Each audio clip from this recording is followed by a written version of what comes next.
Hey, I'm Elisa Parker. It's the Wild and Scenic Film Festival. We've been talking about downtown Nevada City and Grass Valley and just the history, even like hauntings and spirits that have been around in our community for years.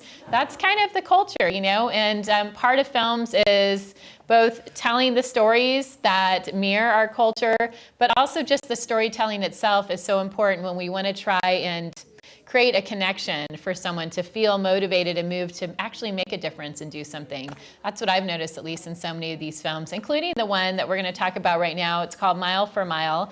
My guest is Alison Kelman, and Mile for Mile is about actually creating a new national park in Chile, right in Patagonia, and the film captures this through 3 runners running 100 miles, which in itself is kind of crazy.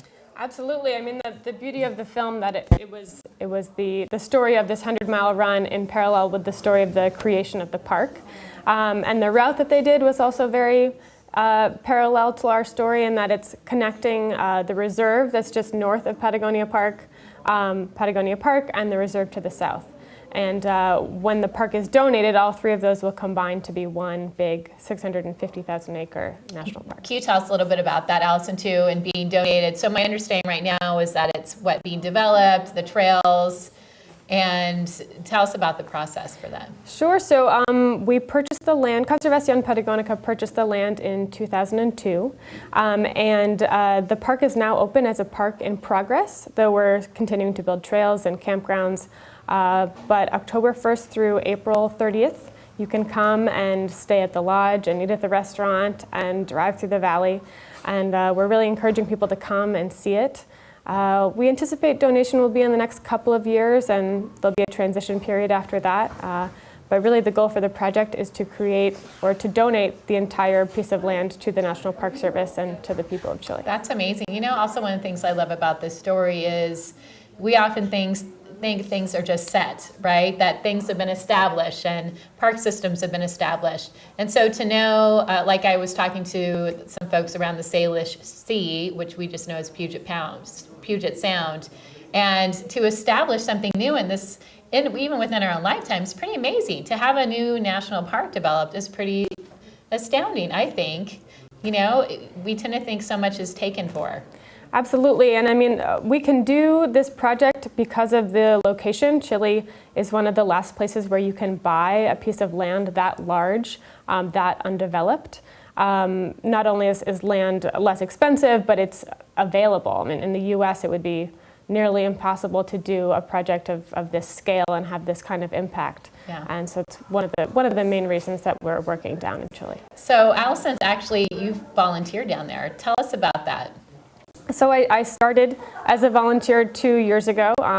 They have a volunteer restoration program where you can go down and pull out old estancia fences and remove exotic plant species and help maintain trails. And it's just a really great way to get your hands dirty and make a tangible difference while visiting a spectacular part of the world. And we have Chileans that come and volunteer as well as people from all over the world. And it's become a very popular program to turn people away, which breaks my heart, but we're always encouraging people to come visit, and we're looking to expand the program to include our organic garden and potentially more. So it's a really important part of the project. Could you describe what the landscape looks like and what it feels like? I mean, having had a firsthand experience there, that's pretty amazing. Sure.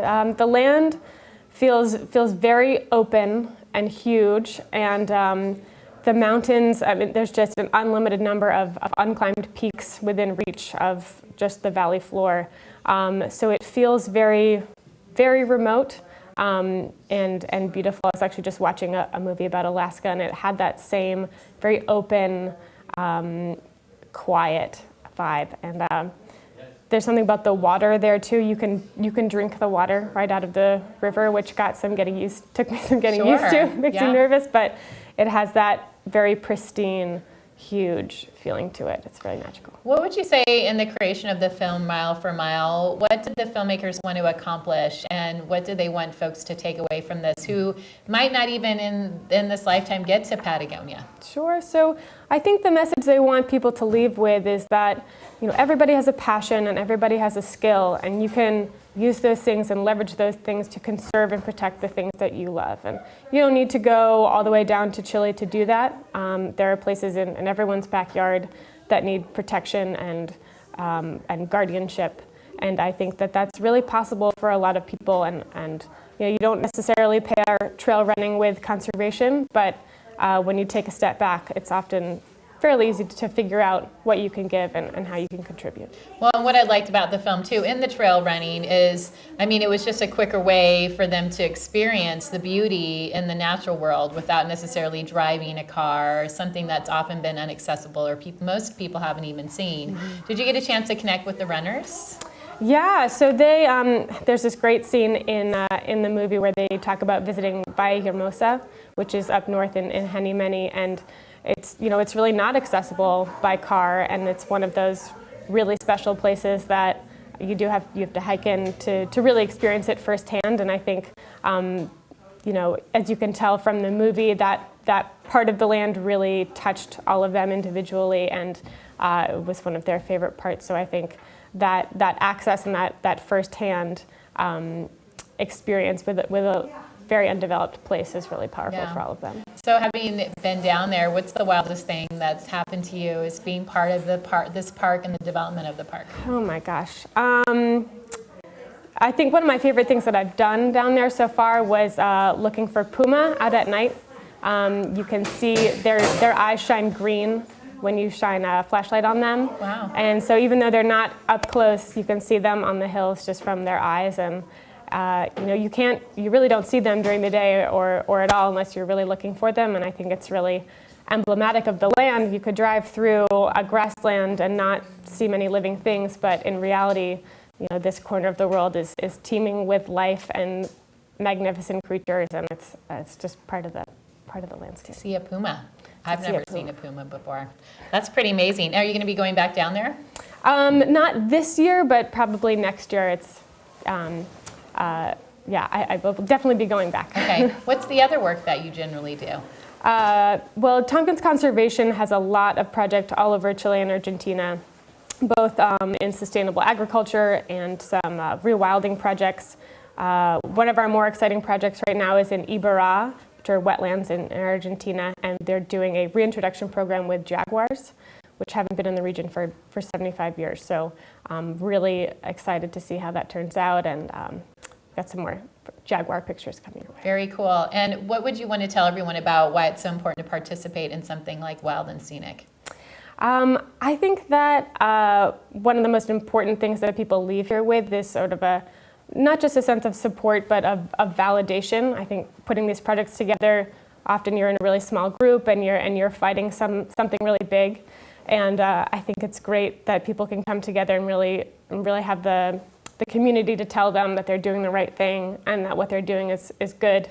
And I think that's so important if you're going to continue these really hard fights. Yeah. And where can folks go to get more information about the park and if they do want to volunteer down there? Conservacion Patagonica.org is our website, and that would have volunteer information on it. And we have a new website for people traveling down to Patagonia. If you go to patagoniapark.org, you'll have all the information there about getting to the park. Great. The film is called Mile for Mile, and you can find out more at wildandscenicfilmfestival.org. I want to thank Alison for stopping by and joining us. Man, taking the time to get out and explore untapped territory, that's pretty cool. You could do that. You could go volunteer down at a new national park that's in development. So thanks so much, Alison. Thanks for having me. Yeah, my pleasure. All right, we'll be right back with more from Wild and Scenic Film Fest Media Lounge.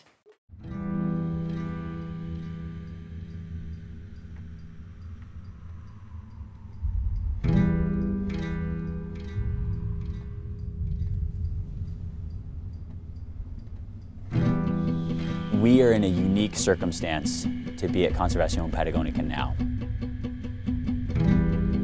I wanted to come see the work that's being done to help this land return to its natural state. I think it's important to bring attention to what they're trying to do here. Well, national parks are the gold standard of conservation. They represent a good form of social equity. They belong to everyone. When somebody asks me why here instead of someplace else, I say, first of all, just look around you. That's a hint. The idea would be to come down and use running to tell a story about Conservacion Patagonica.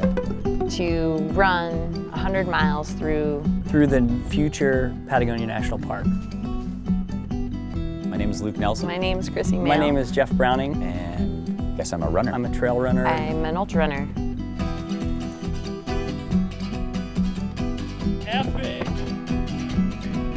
So many times in environmental activism, we don't win the fight. And here they are.